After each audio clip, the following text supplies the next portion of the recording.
ঘরোয়া ক্রিকেটে ধারাবাহিকতা নেই বলে জাতীয় দলেও সেটা পাওয়া যায় না বলেছেন বিসিবি কোচ সোহেল ইসলাম। তবে পরিস্থিতি বদলের চেষ্টার কথা জানিয়ে তিনি বলছেন, লম্বা বিরতিতে টেস্ট ক্রিকেটারদের স্কিল ও ফিটনেস নিয়ে কাজ করা হচ্ছে।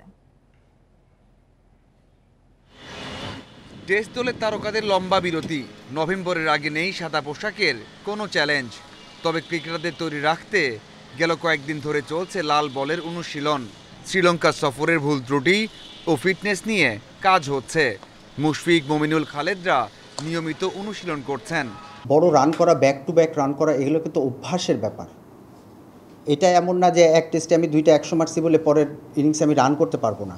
তো আমরা আসলে নোটিশ করা এবং শান্তর সাথে এই বিষয়েও কথা হচ্ছিল যে একটা ছেলে যখন 2 ইনিংসে 100 মারে তারপরে টেস্টে অবশ্যই তাকে আরও রান করা উচিত ছিল, কিন্তু আমাদের দেশে হয় কি এরকম কোনো আমরা এক্সাম্পলও নাই। 3 ফর্ম্যাটে জাতীয় দলের বড় সমস্যা ব্যাটারদের ধারাবাহিকতার অভাব। এক ইনিংস ভালো করলে 5 ইনিংসে খুঁজে পাওয়া যায় না। এমন সমস্যা দ্রুত সমাধান নেই, বদলাতে হবে অনেক কিছু। তবে কাজ শুরু করে দিয়েছেন বিসিবি কোচেরা। আমি নিজের দিন শেষে কোথায় দেখতে চাই, এই জায়গাগুলো খুবই ইম্পর্টেন্ট। তো আমাদের এই কালচারটা ছিল না, আমাদের তো নাই কালচার, কিন্তু স্টার্ট তো করতে হবে। তো আমরা এখান থেকে আসলে ছেলেদেরকে ওইভাবে ট্রেন করার চেষ্টা করছি। অভিজ্ঞ থেকে তারকা সবার মধ্যে তাড়না দেখতে চায় বিসিবি, দেখতে চায় পারফরমেন্সে উন্নতির তাগিদ।